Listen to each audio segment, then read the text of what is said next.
Welcome to Suman TV. నేను మీ సీమ. మనమైతే ఇప్పుడు విజయనగరం జిల్లా ముక్కం సముద్రం దగ్గర అయితే ఉన్నాము. ఇక్కడ మత్స్యకారులతో మాట్లాడే ప్రయత్నం చేద్దాము. అంటే వాళ్ళు వేటకి వెళ్ళి ఎన్ని రోజులు తిరిగి వస్తారు, వాళ్ళ కష్టాలు ఏంటి, వాళ్ళ జీవనశైలి ఎలా ఉండబోతుంది అనేది వాళ్ళని అడిగి తెలుసుకుందాం. మరి ఇంకెందుకు ఆలస్యం, రండి.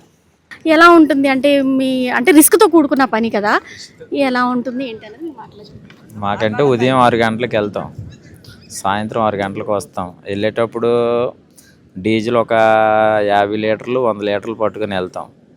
ఈరోజు ఒక రోజుకు 100 రూపాయలు దొరకవచ్చు, ఒక రోజు 1000 రూపాయలు దొరకవచ్చు, లేకపోతే ఏం లేకుండా కూడా చేరవచ్చు. మళ్ళీ అలలు వస్తున్నాయా, దానికి కూడా గురైపోయి మా పొడవలు పోవడం, మాకు కూడా పోవడం కూడా జరుగుతుంది అనుకోకుండా. మా కష్టం అంటే చెప్పలేము, దీనివల్ల ఉంటుంది.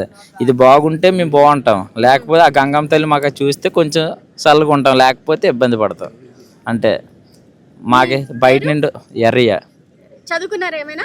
6th క్లాస్ చదువుకున్నాను. చదువుకున్నారు కానీ ఇంక వీళ్ళకి మీ వాళ్ళందరికీ చేదోడు వాదోడుగా ఉండి వెళ్తున్నారు వీళ్ళతో పాటు. అవునండి. ఒకవేళ వెళ్ళారని అంటే ఎలా పడతాయి చేపలు, అంటే ఇన్ని కేజీలను ఉంటాయా లేదంటే ఏంటి? టన్ను పడవచ్చు, 2 టన్నులు పడవచ్చు, అవసరమైతే 3 టన్నుల వరకు పడుతుంది.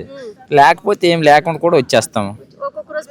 ఒక్కొక్క రోజు అసలు ఏమి ఉండవు. ఒక్కొక్క రోజే కాదు, నెల రోజుల్లో ఒక 10 రోజులు దొరికితే 20 రోజులు కూడా ఫ్రీగా వచ్చేయడమే. ఎలా వెళ్తారు వేటకి? ఇన్ని రోజులు ఉంటుందా వేటకి? వైజాగ్లోని బోట్లు అయితే 30 డేస్ చేయొచ్చు, 20 డేస్ చేయొచ్చు. ఇక్కడ అనుకో 1 డే. ఒకేసారి నైట్ 1 గంటకి వెళ్తాం, మార్నింగ్ 10 o'clock 12 o'clock వస్తాం. ఇప్పుడు అనుకో ఈ వేటకైతే రింగుల వాళ్ళకైతే మార్నింగ్ 6 గంటలకు వెళ్ళేసి సాయంత్రం 5కు ఇలాగ వచ్చేస్తాం. 5 ఇందులో కూడా రకాలు ఉంటాయి. రకాలు ఉంటాయి. ఇది రింగుల వల్ల మామూలుగా వాళ్ళు ఉంటాయి, కోనవుల వాళ్ళు ఉంటాయి. తర్వాత దీనికి అనుకో సేప్ సెంటర్లో పెట్టేసి ఇలా రౌండ్ కొట్టామనుకో ఉండిపోద్ది సెంటర్లో. అది అంటే రకరకాల వాళ్ళు ఉంటాయి, ఇదనే కాదు.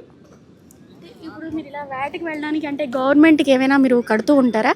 అంటే బోటుకి ఇలాగని లేదు, చేసుకోవచ్చు, ఎవరైనా చేసుకోవచ్చు. ఇది మా ఓను, మేము దీనికైతే గవర్నమెంట్కి ఏది ఇచ్చేది లేదు. మాకు ఒకేసారి ఒక 3 yearsకి 4 yearsకి గవర్నమెంట్ సబ్సిడీ ఇస్తారు. అంటే 1,00,000 రూపాయలు వస్తువు అనుకో, మేము ఒక 60,000 కట్టాలి. 40% గవర్నమెంట్ ఇస్తుంది ఒకేసారి. గంగమ్మ తల్లి మాకు అది చూడాలి అంతే, ఇంకేం లేదు. ఆ గంగమ్మ తల్లి చల్లగా చూస్తే అంటే చాలు, ఇంకేంటి అవసరం లేదు. ఎవరు చూడాలి చెయ్యాలి అంటే ఏం లేదు. గంగ చల్లగుంటే మేము చల్లగున్నట్టే. అంటే దీనికి సీజన్ ఏమి ఉండదు కదా, కంటిన్యూ 360 రోజులు పని చేసుకోవచ్చు. సీజన్ ఉంది. 4వ నెల 15వ డేట్ని కట్టేసి 6వ నెల 15వ డేట్ని మళ్ళీ ఇప్పుతాం. 4వ నెల 15వ డేట్ క్లోజ్ చేసేస్తాం. అంటే చేపలు అప్పుడు చేపలు పుట్టడం జరుగుతుంది. చిన్న చేప అంటే ఎర్ర అనేది వేస్తుంది. దానికోసం 2 నెలలు గ్యాప్ ఇచ్చేస్తాం. 4వ నెల 15 కట్టేసి 6వ నెల 15 వరకు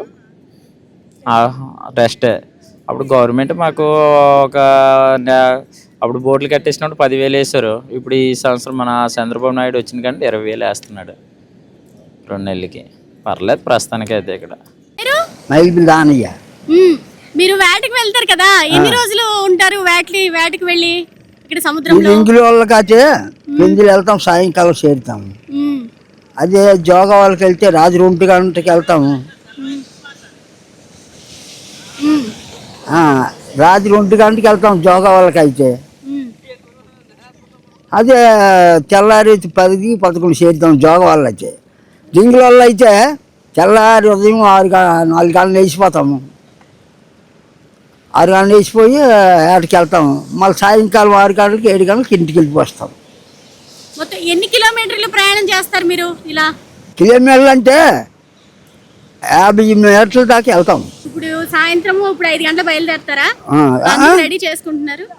గింజలు వెళ్తాము. అలా నిన్న తెగిపోయింది, చేపతో చేయడము అలా చేసుకునేది. ఇప్పుడు దాచేస్తున్నాం. అయితే వెళ్తాము, కిందలు 4 గంటలు వేస్తాము. మళ్ళీ సాయంకాలం 6 గంటలకి చేరేస్తాము. ఈ వల్ల అయితే అదే జోగా వల్ల అయితే 1 గంట వేస్తాము, 10కి 11 చేరుతాం. చీకట్లో ఎలా కనిపిస్తుంది? చీకట్లో వెళ్తారు కదా, మాకు అంచనా అలాగా. మళ్ళీ అదే ఎక్కువ దూర బారు వెళ్ళాలంటే పర్ర వెళ్ళాలంటే జర్నీ చేసుకుని వెళ్తాం అక్కడ వరకు. అది మీకు మీరు ఏమైనా భోజనం వండుకుంటారా లేదా పట్టుకొని వెళ్ళిపోతారా క్యాబ్ బాక్స్? కార్యచరణ పట్టుకొని వెళ్ళిపోతాం. చలిదానమే. ఏ ఏటకెళ్ళా, జోగాలకి వెళ్ళా, రింగుల వాళ్ళకి వెళ్ళా, పెద్దవాళ్ళకి వెళ్ళా చలిదానమే. చల్దానం తినేసి వెళ్తారు మళ్ళీ. చలిదానం తిను కార్యాలు వేసుకుని వెళ్ళిపోతాం. అంటే ఉప్పాడ వరకు వెళ్తూ ఉంటారు మీరు? ఉప్పాడ విజాగ్ కూడా వెళ్తాం మొదలెట్టుకుని. మొత్తం ఎంతమంది వెళ్తారు ఒక పడవలో?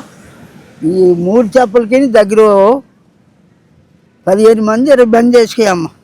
20 మంది ఉంటారు అనుకో. అనేది లేదు. కాకపోతే గవర్నమెంట్ అనేది సీజన్లోనే ఒక మనిషికి 10,000 అలాంటివే. ఇంకే నాకు రాలేదు మేడం.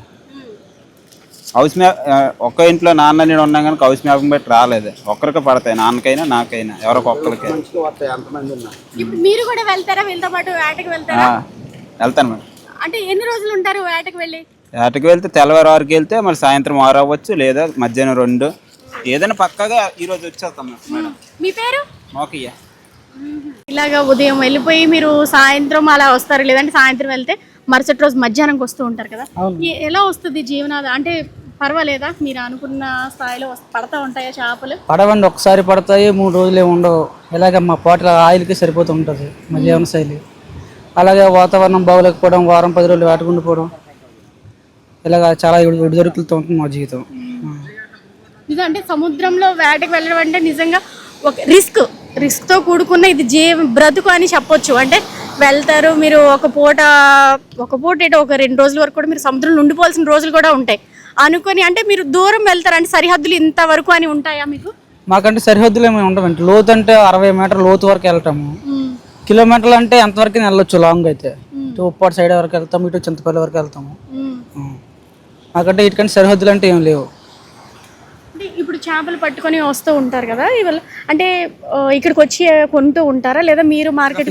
ఫిషింగ్ హార్బర్కి చాలా సైడ్ ట్రై చేసాము కానీ ఎవరు స్పందించలేదు. ఇక్కడే మా ఊర్లోనే చిన్న చిన్న వ్యాపారస్తులు ఉండే కొనుక్కొని వాళ్ళు ఇక్కడ నుంచి విశాఖపట్నం ఫిషింగ్ హార్బర్ పట్టుకెళ్తారు. మాకైతే ఇక్కడ సరుకు అమ్ముకోవడానికి చాలా కష్టంగా ఉంటుందండి. జట్టిందరమాకని చాలాసార్లు స్పందించాం కానీ ఎవరు స్పందించలేదు నాయకులు ఎవరు. అంటే స్పందించడం లేదు అని అంటే మీకు ఫోర్ట్ లో అమ్ముకోవడానికి ఎవరు మీకు ఛాన్స్ ఇవ్వటం లేదా? లేదండి, చేపలు పట్టుకెళ్ళినా అక్కడ అమ్మనవరు మామూలు. రివర్స్ ఎక్కడికి తెచ్చుకోవడం, లేకపోతే ఇక్కడ అమ్ముకోవాలి. ఇక్కడ ఈ అమ్ముకుంటే అలాగ అక్కడ 3,000 అమ్ముతాయి ఇక్కడ వ్యాపారస్తులకి. మీరు అంటే నాయకుల దృష్టి తీసుకెళ్ళాం కానీ ఇంకా ఎవరు దానికి స్పందించలేదు. ఇదిగో కడతాం అదిగో కడతాం అని చెప్తున్నారు కానీ ఎటువంటి సహకారం లేదు నాయకుల నుండి. అంటే మీకు ఎటువంటి ఫెసిలిటీస్ ఇక్కడ వస్తే బాగుంటుంది అని అనుకుంటున్నారు? ఫిషింగ్ హార్బర్ అయితే మాకు అందరికీ అందుబాటులో ఉంటుంది. ఇక్కడ కూడా దగ్గర 10 సంవత్సరాల నుంచి వేటలేం లేవండి. అందరూ వలస వెళ్ళిపోవడం జరుగుతుంది. విశాఖపట్నం, మంగళూరు ఇలాగా వేరే వాళ్ళు ఉంది కదా, అక్కడ చాలామంది వలస వెళ్ళిపోతున్నారు. ఇక్కడ 10 సంవత్సరాల నుంచి వేటలు లేవు. అంతకు ముందు వరకు బాగానే ఉండేది, ఈ మధ్య అయితే వేటలేవు సరిగ్గా. అందరూ వలస వెళ్ళిపోవడం జరుగుతుంది. ఇలా ఫిషింగ్ హార్బర్ ఉన్నట్లయితే ఎంత దూరమే వెళ్ళొచ్చు. నైట్ టైం అయినా సరే చేరవచ్చు. నైట్ టైం వచ్చేసరికి మాకు తెరలిడిగేసి పడవలు పాలడిపోవడం, ఇంచులు మునిగిపోవడం, మనుషులు దెబ్బలు తగ్గడం, చనిపోవడం కూడా జరుగుతుంది. ఫిషింగ్ హార్బర్ లేక ఇలాంటి సమస్యలు.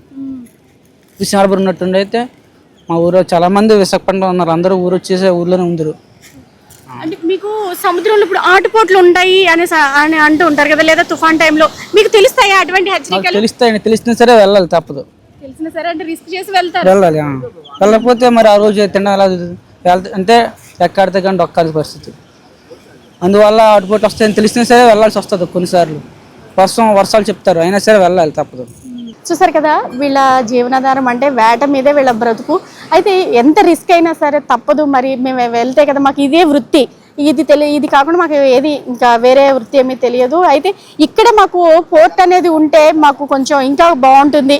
అంటే ఎందుకంటే మాకు సరైన గిట్టుబాటు ధర రావటం లేదు. మేమంతా కష్టపడి రిస్క్ చేసి మేము సముద్రంలోకి వెళ్తున్నాము అని అంటే క్షేమంగా ఇంటికి వచ్చే వరకు కూడా మా ప్రాణాలు గుప్పెట్లో పెట్టుకొని మేము వస్తూ ఉంటాము. ఏదైనా రిస్క్తో కూడుకున్నది. ఎందుకంటే ఏ రోజు వెళ్తే ఆ రోజే మాకు తినడానికి అయితే వస్తుందని అయితే వీళ్ళు చెప్తున్నారు.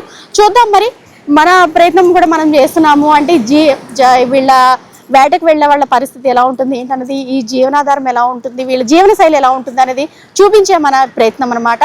సీమ, సుమన్ టీవీ, విజయనగరం.